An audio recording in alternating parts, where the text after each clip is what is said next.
I just want to say that I've always been someone that has embraced the fact that I am an asshole, and the fact that I can hear you say also that, hey, I'm kind of an asshole. It's like, no, dude, there's nothing wrong with that. Like, like you gotta have some shit to you. It's a backhanded compliment, by the way, when you say to someone, "Oh, you added that to your game this year." It's called a backhanded compliment.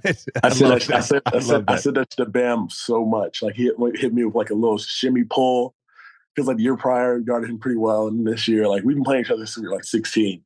So I'm like, oh, okay, like you keep adding stuff to your game. I like it. Like, oh, that's like you worked on that. You worked on that this summer, and it'd be like, fuck you, shut up. And like just like running down the court. If you see him like when we're walking to the bench, it's like, damn, I thought I gave you a compliment. He's like, man, you. Yeah. Is there anyone on the opposite side who does that to you, who you have to like tip your cap to?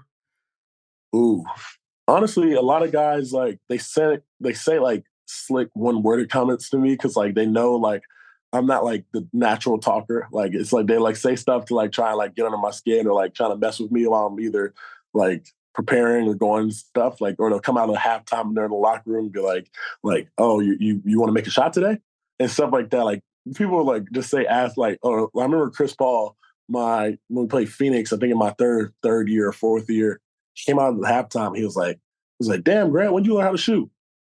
And stuff like that. Like they say like stuff like I'm like, man, you know I've been shooting for a long time. Like, shut up. And it's like then that's when the service starts. And like Devin Booker, the one person that talks trash to me always for some reason is Devin Booker. Book always talks trash. And I remember if you look back at that Phoenix game during the regular season, we played them. I think it was in Phoenix this year.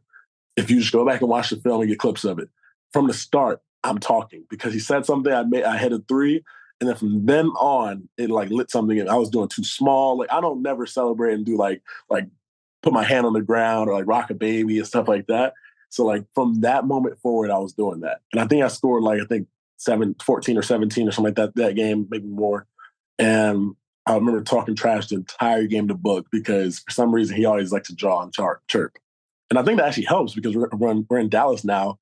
And Phoenix and him and Luka already have this little beef going, whatever else you call it. So I might be able to join in on some competitive vibes. Oh shit! I didn't even think about that. Book low key is one of the biggest trash talkers in the NBA.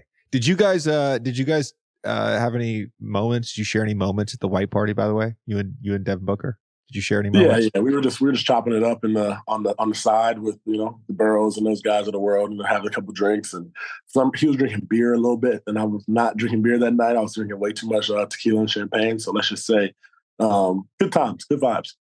It was good vibes. Book made me take a shot at tequila with him at one point, and it was so disgusting that I actually thought it was whiskey. And I was like, bro, that's whiskey. And he's like, no, it's tequila. And I'm like, it tastes like whiskey, bro. That's terrible. The one that we took together on that side of the house, let's just say, hit me harder than I feel like I needed at the time. Like, I think it was like it was like 8 o'clock already. Like it was like 8 o'clock. It was early into the night. And I had already taken, I think, 3 or 4. So that was like the 5th shot in a matter of 3 hours. And then also mixed drinks and stuff like that. So I was like, all right, when I walked away from you guys, and I was like, all right, let me grab some water and slow this down. Let me grab some water. Let me rehydrate. I was gonna ask, I don't know if this counts as shit talking. I don't know what it is, but the IMMA Make Both thing there were some memes about it for a while. At what point did you find those funny? Like, were you pissed for a bit, or was it kind of like, all right, whatever? Grant, I just want to be clear. I didn't want to bring this up, but Tom, don't blame me. Williams, Ken Wright. Oh, no. Doesn't go, and neither does the tap. I just had to bring it up. Don't worry about it. I that night was probably the most frustrated I was. Like, I think I've had probably 2 or 3 moments like that in the league where I've actually been like upset at myself. And that following day is probably the day I found it funny. Like, I think it was like 2 or 3 days later. Like, what's the most like? I saw a tweet that said, "What's the most I'm not him moment in history?" And I just tweeted, "I'm gonna make them both." Like, it was one of those things where like I know I'm gonna have a Gilbert Arenas moment for the rest of my career because of it. And I like look back at it and I'm like, man, like it was a regular season game. I think earlier in the season also, it made it worse because earlier in the season, JB had already missed 2 free throws like that against the Knicks. And Boston crushed them for it. And they're like, team there, we were working on the free throws, stuff like that. And for me to come out and be confident enough to say I'm making both. And mind you, at the time, I think I was shooting like 85+%. Like I shot 90% the year before. So I was going into it like, I know I'm gonna make these. Like, and then when Don and them were talking shit, I was like, I'm gonna make both. Like, just relax. Game's over. And then you go into it like, if I was saying like, I don't know what's going on, either you gotta say like, be confident, I'm gonna make both, or you gotta like not say anything at all. And for me to say that and then not do it was probably the most like, you look like a nimwit moment of my career.